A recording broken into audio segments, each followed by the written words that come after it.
in a vacuum. We're talking about the struggles that low-income kids are having, and that's Let true. me say that I believe that teaching is one of the most noble I professions suspect that teachers are dealing with kids who are literally homeless. that we have in our country, and we have so many good, dedicated teachers to help our students. I don't mean to interrupt you, but you will agree that you can't just look at education. The truth is that middle class, upper middle class public schools in America generally do pretty well. To make sure that every child in our country has the opportunity to have equal access to a quality education. If you as a businesswoman wanted to attract the best and the brightest, would you be starting them off after they leave school, maybe $50,000, $60,000 in debt with salaries of $35,000 or $40,000? Or would you say, we respect, you talked about teaching being the noblest profession. Well, certainly the pay to teachers is up to the states where those teachers reside. I do believe we should pay our teachers fairly.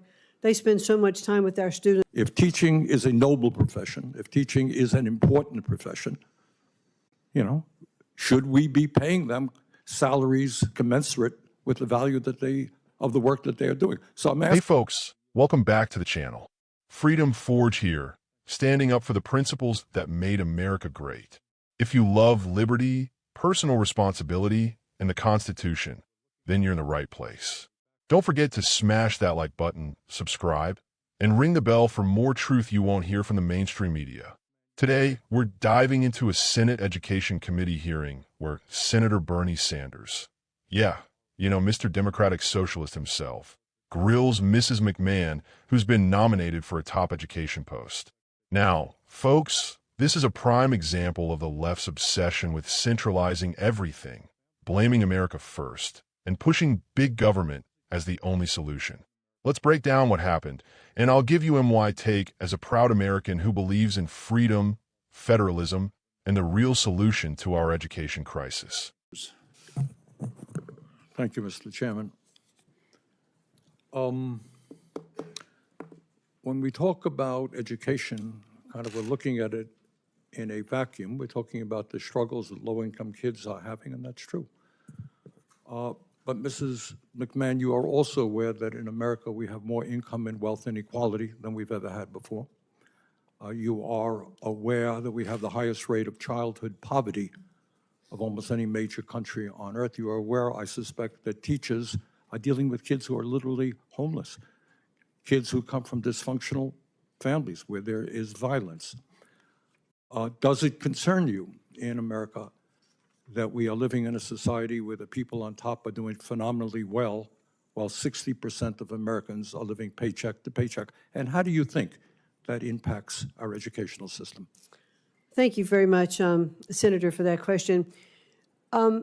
First of all, let me say that I believe that teaching is one of the most noble professions that we have in our country, and we have so many good, dedicated teachers to help our students. I do think that we are trapping students often in low-performing schools, and that's why the president has such a strong policy towards school choice. But you will agree, I don't mean to interrupt you, but you will agree that you can't just look at education. The truth is that middle class, upper middle class public schools in America generally do pretty well. But if you are homeless, if you were a homeless person and you had kids, the odds of your kids doing pretty well, and I'm just asking you, what do you think about the massive level of income and wealth inequality, the fact that we have the highest rate of childhood poverty? Is that something you think you might want to pay attention to?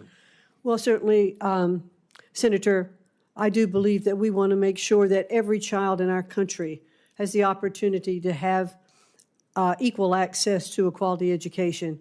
And the Department of Education really is not setting economic policy in the country. Well, we should focus on educating our children, and we should focus on it at the local level. Let me ask you this. You mentioned correctly that we have many great teachers in America, right?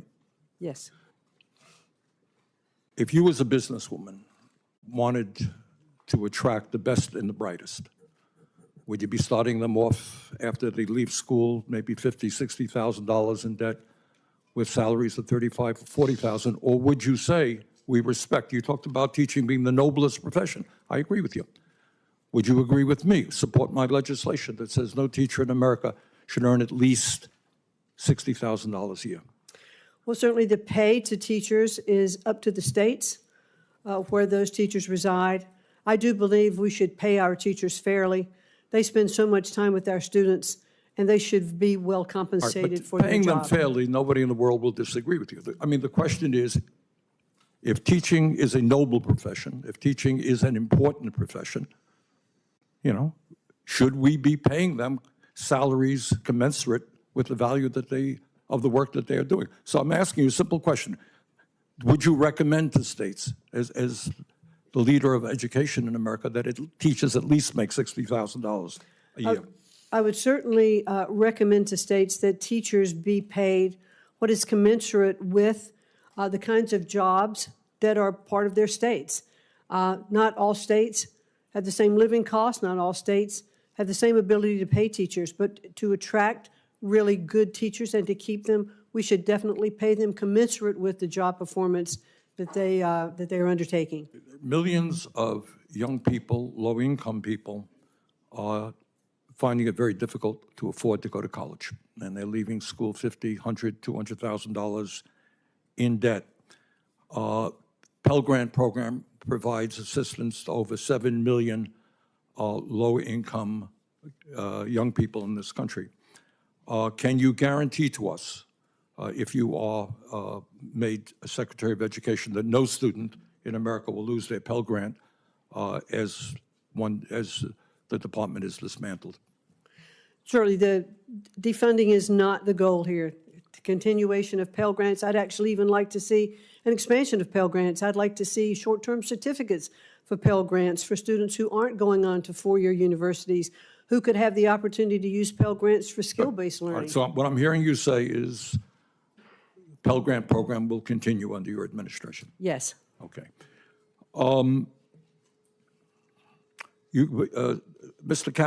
Senator Cassidy asked you an important question, and that is, do you agree, and let me just once again get your feelings on this, that if there is a movement to abolish the Department of Education, it has to go through the United States Congress? Yes, it is set up by the United States Congress, and we work with Congress. It clearly cannot be shut down without it. Good. Thank you. So right off the bat, Sanders comes swinging, talking about income inequality, wealth gaps, and how America supposedly has the highest rate of childhood poverty among major countries. He paints this grim picture where, apparently, the only reason kids struggle in school is because of some heartless, rigged system. Now look, I'm not denying there are families in need. But here's the thing, Bernie, America is the greatest land of opportunity the world has ever seen. If you look at history, we have lifted more people out of poverty than any other nation by unleashing the free market, not by growing the federal government. Mrs. McMahon responds by saying teaching is noble, which I agree with 100%. But then she does something really important. She pivots to school choice. And let me tell you, that's the answer the left never wants to hear. School choice is about empowering parents. It's about letting families decide where their tax dollars go. If your local public school is failing, why should your child be trapped there? Why should you be forced to sacrifice your kid's future for the sake of some bureaucratic monopoly? The left always talks about equality, but they fight tooth and nail against letting poor families choose better schools. Why? Because their real priority isn't the students, it's protecting the teachers' unions and the government education machine. Then Bernie jumps to teacher pay and college debt. He says teachers start out at $35,000 or $40,000 and have to take on $60,000 in debt to get there. He wants a federal minimum teacher salary of $60,000. Now look, I want good teachers paid well too. But here's the problem. This country wasn't built for one-size-fits-all solutions from Washington. The cost of living in New York City is nothing like it is in rural Texas or Kentucky. Letting the Fed set salaries is a slippery slope to more top-down control and higher taxes for everyone. And let's talk about that college debt. Why are college costs so high? The answer isn't lack of government spending. It's too much government involvement. Federal loans have let colleges jack up tuition, build luxury dorms, and hire DI bureaucrats instead of focusing on real education. If you want to lower costs, make colleges compete. Encourage trades, apprenticeships, and private alternatives. Mrs. McMahon wisely says teacher pay should be commensurate with state standards and local costs. Bingo! That's called federalism, folks. States know what their communities need. Local control is the American way. Sanders asks about Pell Grants. Mrs. McMahon says not only will she support them, she wants to expand them to include short-term certificates for people not going to four-year colleges. I actually agree here. Not everyone needs a four-year degree, and we need welders, mechanics, and skilled trades just as much as we need college grads. Let's help people get skills that pay the bills. Finally, Sanders asks if the Department of Education could be abolished without Congress. Mrs. McMahon says no, it was created by Congress, and only Congress can end it. Now, here's my opinion. The Department of Education is one of the biggest mistakes in modern American history. Before it was created in 1979, American schools outperformed the world. Since then, test scores have stagnated, spending has exploded, and bureaucracy has grown. The best thing we could do is send power back to the states and local parents where it belongs. So here's the bottom line, patriots. You can't fix education by throwing more money at Washington. Empowering parents with school choice is the real path to equality. States and communities, not D.C., should decide teacher salaries and standards. College shouldn't be the only path. Skilled trades matter, and we should support them. The Department of Education, we'd be better off without it. America succeeds when we trust people, not the government. If you agree, share this video. Let's keep fighting for freedom, for local control, and for the future of our kids. Sound off in the comments. What do you think is the best way to fix our schools? Would you support school choice? Should we abolish the Department of Education? Let me know below. God bless you. God bless our teachers. And God bless the United States of America.